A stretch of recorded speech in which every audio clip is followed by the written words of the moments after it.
Į sveikatą, Eduardai. Ką, drakoniukai nesimatė beveik mėnesį.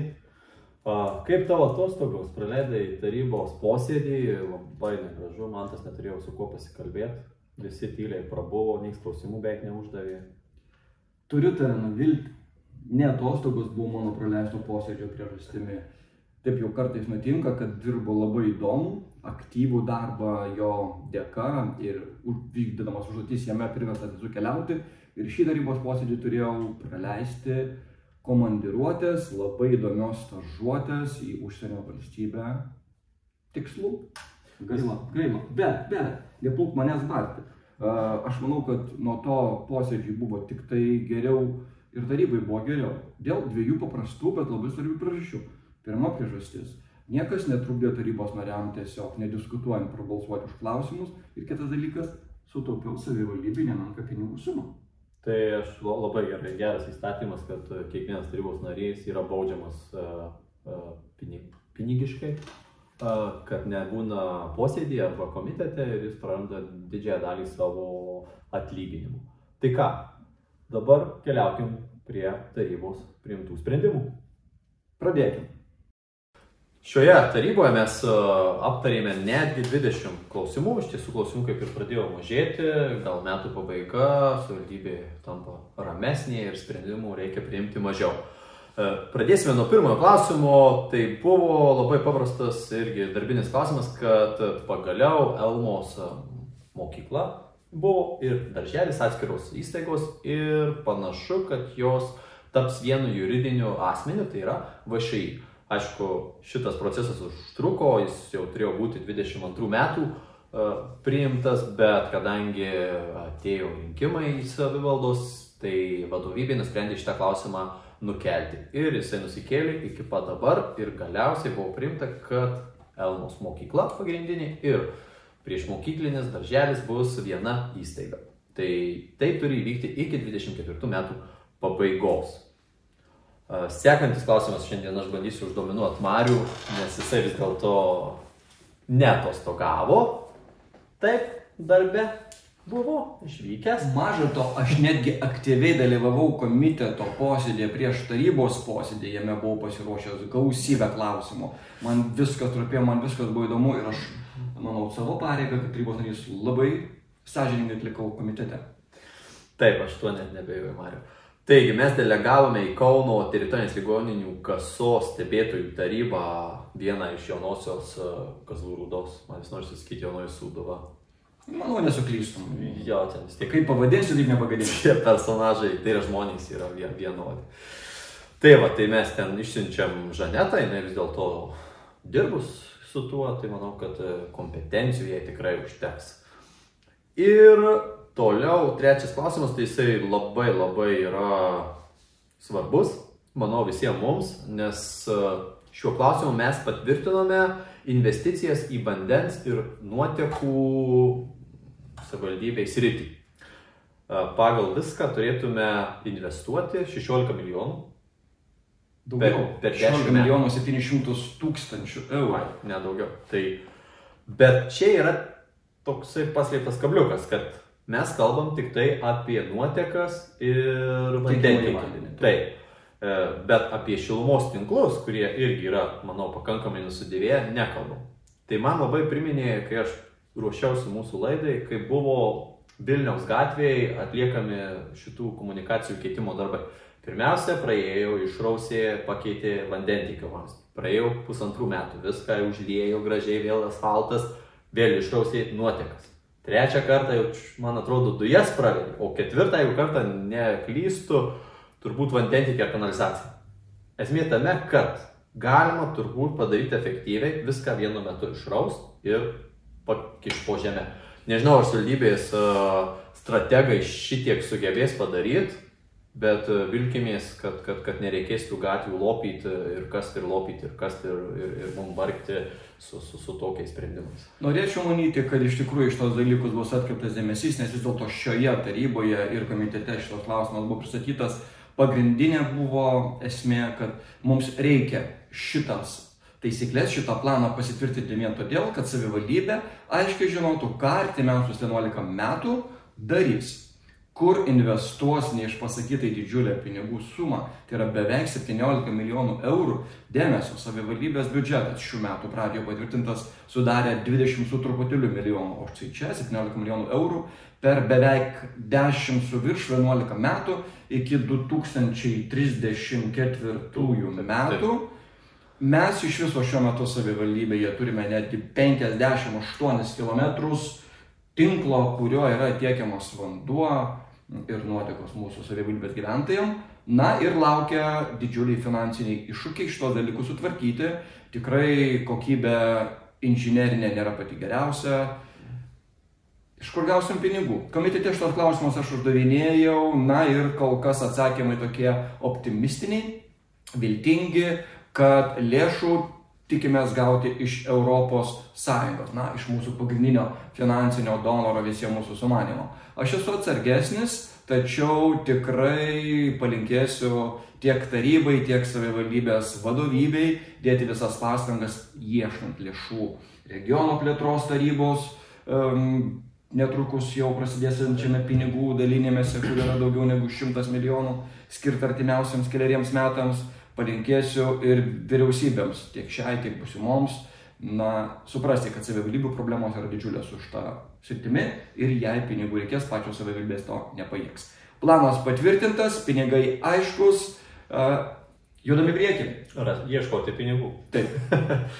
Toliau, vėlgi, kaip ir kiekviena taryba, buvo biudžeto pakeitimas. Džiugu, kad visi mes sumokame vis daugiau mokesčių į biudžetą. Ir savivaldybė surinko netgi 373 tūkstančiais daugiau pajamų negu planavo. Iš jų sudaro 200 tūkstančių GPM mokestis, tai yra visų mūsų pinigai. Ir parduotas turtas 146 tūkstančiai.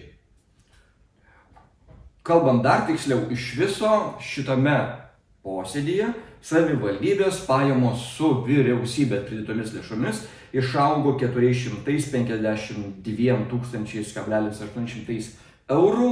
Na ir kur ir kokiom pagrindiniam išlaidom šitie pinigai numatyti, jūs ką tik išgirdote.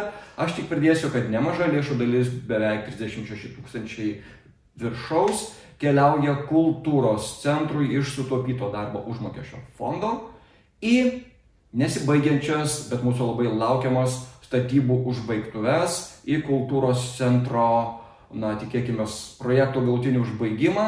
Ir komitete man pasmalsavus, na tai kada pagaliau viena iš didžiausių pastarųjų metų savivaldybės investicijų atvers duris mūsų savivaldybės gyventojams, išgirdau tokį, na, viltingą lūkestį, kad tai gali būti jau kitų metų vasario 16 diena, ypatinga man ir mūsų valstybei diena įvyks atidarymas. Bet aš vėlgi vidiniais balsais girdėjau, kad mes, mūsų kultūros centrui greičiausiai neužtenka arba dar nėra numatytų finansavimo švietimui ir garsui. Tai aš pagalvoju, žiūrėk, po kalėdų visi sunešam lemputės į kultūros centrą, papuošiam jį, sceną, ir dar kas nors atsineš porą kalonėlių GCB ir galėsim surengti puikų koncertą. Jeigu nerasim tų pinigų. Vieną žinau dalyką. Daugiau aš pasistengsiu ypatingai skrupulingai planuoti savo komandiruotes ir dalyvavimą tarybos posėdėje, nes, na, tu mane šiek tiek gąsdini. Man nesant tarybos posėdį, tu su savo vidiniais balsais pradedi tartis ir kalbėtis apie įvairius dalykus. Tai tiesiog, jaunasis bičiuli, pasistengsiu truputėlį skrupulingiau, kad tu su manim pradėjai pasikalbėti. Taip, juokais, bet iš tiesų buvo ir ne visai malonių sprendimų tam biudžete pakeitimų. Tai vis dėlto buvo sumažinta seniūnijų aplinkos gerinimo lėšos 15 tūkstančių minusiukas, tada 20 tūkstančių aplinkos gražinimo, tai pasirodo mes turime gražus rekreacinius parkus, bet jiem lėšų kaip ir susitaupo, jų tvarkyti galbūt labai ir nereikės. Tie, kurie kaimukai susiduria su pavasarį užliejamais kiemais ar dar kažką, tai galiu jūs nudžiuginti ir čia mes sumažinom lėšas melioracijai. Nes kaip ir nereikia. Komitete paklausiu, na tai kaip čia dabar? Žmonės be perstojo kreipėsi į mus dėl trūkstamų lėšų melioracijai. Gavau išmoningą atsakymą, kad kadangi šių metų biudžete melioracijai liko tik tai 3000 eurų, mes už juos vis tiek nieko gero nepadarysim, keliaukime su tais pinigais kitur. Viena vertus, nesunku suprasti tokio motyvo, iš tikrųjų iš tiek nieko nepadarysi, tačiau klausimas, ar mums nederėtų lėšų likučius tikslintis metų viduryje ir bandyti kiek galima greičiau darbus pirkti ir tas vis dėlto, kad ir kuklės lėšas išleisti, nes melioracija yra viena iš didesnių problemų mūsų savivaldybei. Bet tikėkime, kad planuodami 24 metų biudžetą mes šitos dalykus prisiminsim ir paprašysime, kad tokių dalykų nesikartotų ir lėšų neliktų, jos būtų išleidimos ten, kur jų labai trūksta. Dar vienas pakeitimas iš biudžeto, tai yra jaunimui ir jaunimo iniciatyvom mes sumažiname taipogi lėšos, nes jaunimas pas mus pagal savivaldą yra neiniciatyvus ir pinigų šitoje eilutėje galima sumažinti. Nors tuo pačiu yra kaip prie kito klausimo sporto centrui atiduodamos patalpos jaunimo erdvei sukurti, nes pagal vyriausybės numatytą direktyvą turi kiekviena savivaldybė turėti tokias patalpas. Ir mes jau labai vėluojam, jau čia viena iš paskutinių, kuri neturim jaunimui laisvalaikio erdvės.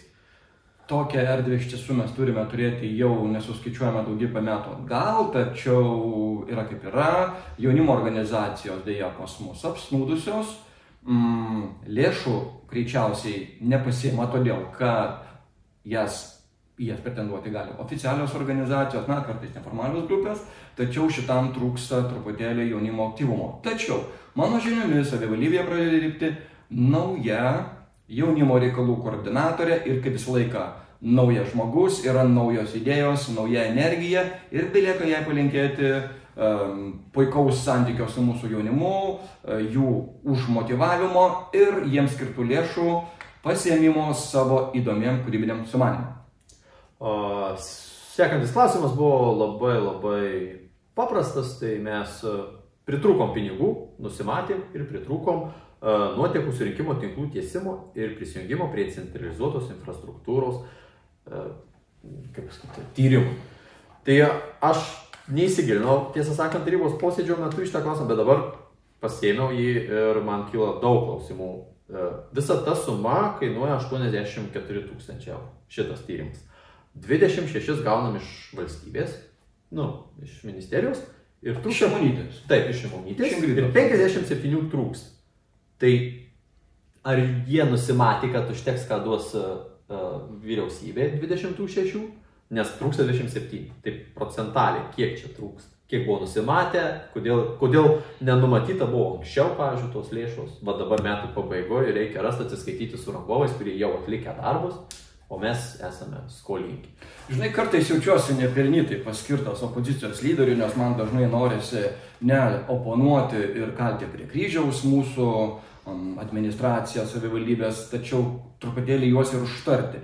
Bet greičiausiai visą tai yra tik dėl to, kad daugelis dalykų, ką mes šiuo metu su tavim aptariam, ką kalbam, yra mano buvusio aktyvaus darbo savivaldybėje metu pradėti dalykai. Ir šitoje vietoje, aš stosiu į administracijos pusę ir vis dėlto padėkosiu tarybai už tai, kad skiria šitas lėšas šito projekto baigimui, nes kaip visuomet, projektas pradedamas, sąmatos būna vienokios, laikmetis, infliacija, statybininkų apetitas ir biudžetas projektui išauga. Tačiau svarbiausia, kad tokiu būdu, kad ir brangiu būdu mes sprendžiamas mieste nuotekų tinklų, žmonių prisijungimo prie jų problemą, ir galbūt sukandę dantimis, užbaigėme šitą projektą iki galo jį padarę, o kitą kartą planuodami naujus etapus, būsime dar labiau jautrus kiekvienai pinigų eilutį ir galbūt nusimatysime jų jau su kaupu. Toliau pranešėjas buvo Valdas Andriuškevičius, tai jis yra mūsų kultūros centro direktorius. Jis atėjo su įvairiausiais įkainiais patvirtinti naujaisiais, nes vis dėlto viskas brangsta, tai yra kultūros centro atliekamos paslaugos brangs. Galiu pasakyti, kad tenai galite išsinuomoti, pasirodo, savo šventėjams sceną surenkamą. Galit net ir aparatūrą išsinuomoti. Tai labai smagu. O jeigu norėsite išsinuomoti kultūros centrą, tai jums žiemos metu kainuos 100 eurų 1 valanda. Ir visas kultūros centras bus jūsų šventėjai arba, nežinau, kam nors, kam sugalvos. Toliau, kaip ir minėjau, perdavėm sporto centrui patalpas, kuriuose atsidarys jaunimo erdvė. Tai yra sveikintinas dalykas, pagaliau mes nebūsim taip atsilikę nuo kitų savivaldybių. Ir sekantys klausimai, tai čia jau opi problema. Pasilikau ir 8 ir likusius, tai yra krizių centras Kazlų Rūdoje. Ir visa reforma, kuri buvo vykdoma. Tai pačios reformos aš nežinau, nekvestionuosiu, nesu labai jau kompetentingas, bet krizių centre aš buvau sutikęs su vadove ir teko pabendrauti su visų kolektyvu, nes galvojau, kad bendrausiu tik su vadove ar pavaduotoja, bet buvo visas kolektyvas sukviestas, kad pamatytų tarybos narį, kuris atvyko ir pasirodo vienintelis, kuris yra atvykęs per šitą laiką pasikalbėti, kokios problemos ir kaip jie šitą opę krizių centro problemą spręs. Tikiuosi, nuvykęs ten, tu nesukėlei papildomos krizės. Bandžiau nesukelt, galvojau, kad užduosiu tokių daug sudėtingų klausimų, bet iš tiesų pasirinkau, kad geriau išklausyti, kokios problemos juos slegia. Tai iš tiesų direktoriai buvo šita paslauga tiesiog numesta iš principo, nes ligoniai tuo nesusitvarkė visiškai. Aš manau, greičiausiai net nežinau, ar buvo paskirti darbuotojai normaliai atlikti šitą funkciją. Čia ir didžiausia problema kilo kame, kad ten buvo apgyvendinta viena šeima, su kuria nieks nedirbo, jinai labai problematiška. Ir galiausiai ta šeima atsisakė mergaitės. Simptomatiška, nežinau, ar tai susiję, ne, bet nesuteiktos laikų paslaugos galėjo ir iššaukti tokį šeimos griūtį. Tai labai labai liūdna. O ką direktoriai papasakojo, kad iš tiesų savivaldybė nelabai padeda.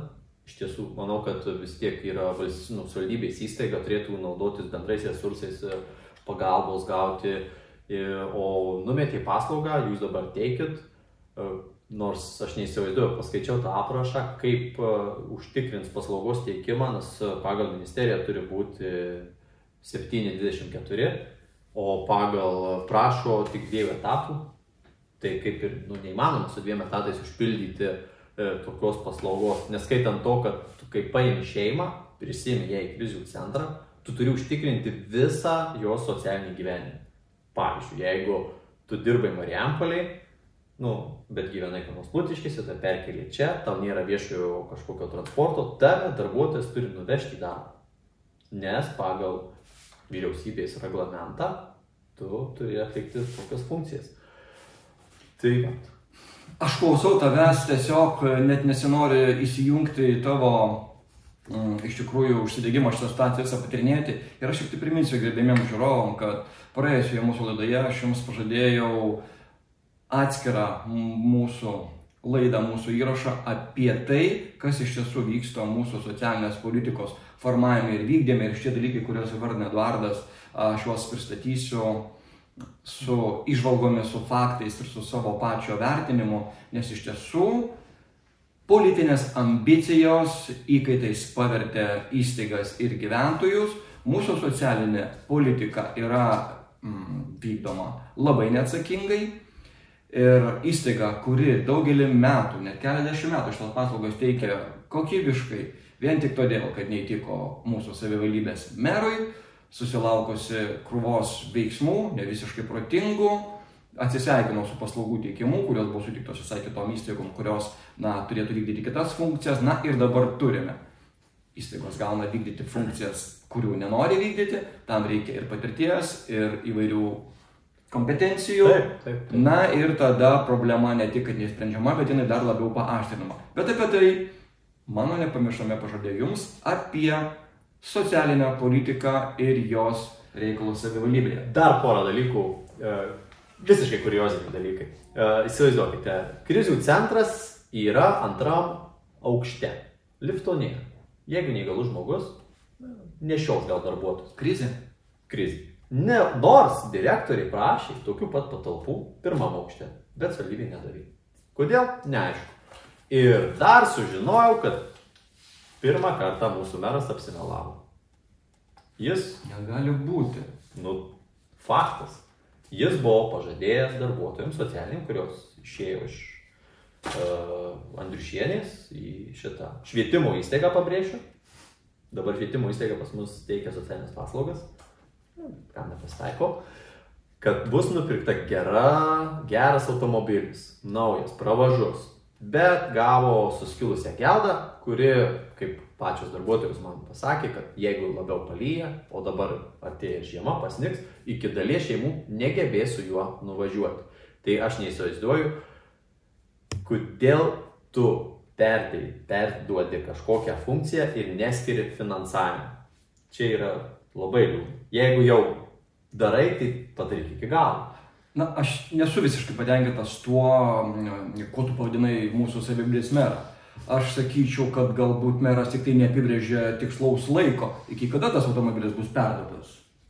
Galbūt tiesiog neteisingai išsireiškia, nenustatė fiksuotos datos, bet šito pažadą aš labai viliuosi, kad jisai įvykdys, na, o mes nepasikūpinsim tuomet apie tą dalyką mero, karts nuo karto ir paklausti, mere, kur automobilis? Automobilis yra, bet jisai netitinka poreikių. Bet va čia yra bėda, jis yra nepravažus, paprastas plentinis automobilis, o ten dažnai yra bekeliai. Tai va. Artėja kitų metų biudžeto projektavimo dalykai ir dar viena idėja mums pasiūlyti savivaldybės tarybai atsižvelgti į tokius skaudulius ir numatyti konkrečias lėšas, konkrečių problemų išsprendimą. Tai prašom kreiptis, galbūt ir patys turite kažkokių pasiūlymų, kur manot reiktų nukreipti lėšas ir mes tuos pasiūlymus įgarsinsim. Aš jau galvotų kreipiesi į mūsų žiūrovus su prašymu parduoti kokį nors automobilį, pravažų 4 ratais varomą. Kas būtų gerai, manau. Tie darbuotojai apsidžiaug. Tiesa, pabaigoje meras tarybos pasakė, kad yra pirkėjas mūsų stadiono futbolo. Nupirkt norėtų už 800 000 ir tenai atsidarytų verslas, tai yra dar viena parduotuvė. Nepasakė kokią, palaikė paslaptį, bet miestas gali gauti tokius pinigus ir netekti savo centro. Gal visai ir idėja? Nu, ką aš sakau, visai nebloga idėja, ironizuojant kabutėse. Miesto futbolo stadionas, skaičiuojantis ilgametę istoriją, daugelį metų džiuginęs mus skambiomis Šilo pergalėmis, bus išsiunčiamas į niekur. Greičiausiai, nes pinigai bus išleisti, naujam nerasim pastatyti ir kam tas futbolas čia, tai Kazlų. Parceliuojam Kazlų toliau. Mylėjai, Kazlų savivaldybės centre, Kazlų mieste, Valančiaus gatvėje 12, daugelį metų jūsų rūpešius sprendęs, jūsų nelaimės išklausęs pastatas, populiariai vadinamos seniūnyje, šiuo metu jau nebėra savivaldybės. Kad ten nebėra savivaldybės seniūnijos, jau patys to įsitikinote keli mėnesiai atgal. Pastatas parduotas, už jį gautų daugiau negu 120 000 eurų ir jame kažkas tai tokio nutiks. O gal tai ir gero? Jei turtas nebereikalingas, išparduodam, kažkas už tai padarys kažką geriau, vietoj stadiono pastatysime naują prekybos centrą ir jame galėsime rungtyniauti, varžydamėsi dėl akcinių prekių, skabėdami kuo greičiau, susirankyti. Taip, ir tai bus puikiai aktyvi fizinė veikla, sporto centrai. Mes bado žaidynės galėsim rengti tenai. Idėja. Taip, idėja. O kokio prekybos centro laukia beje? Aš labai norėjau Norfos. Bet Norfa jau kaip ir... Ten bus Norfa prie turgaus.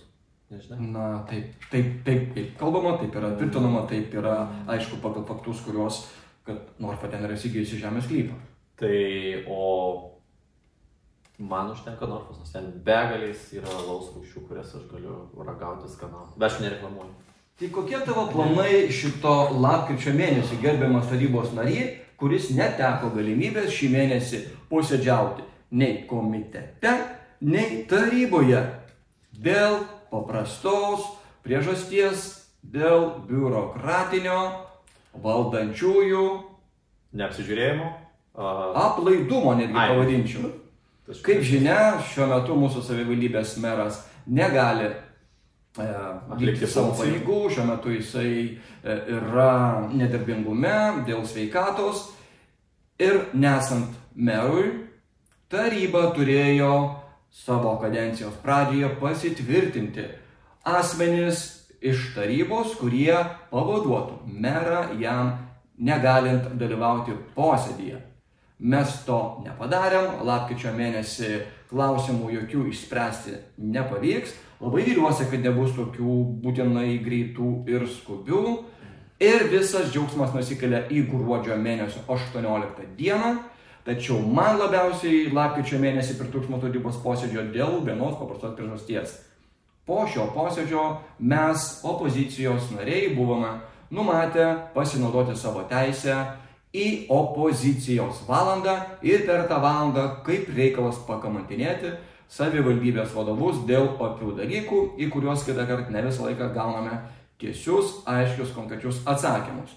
Na ką, gruodžio 18, daug klausimų, 2 mėnesių klausimai ir desertui prieš kalėdas opozicijos valandėlė.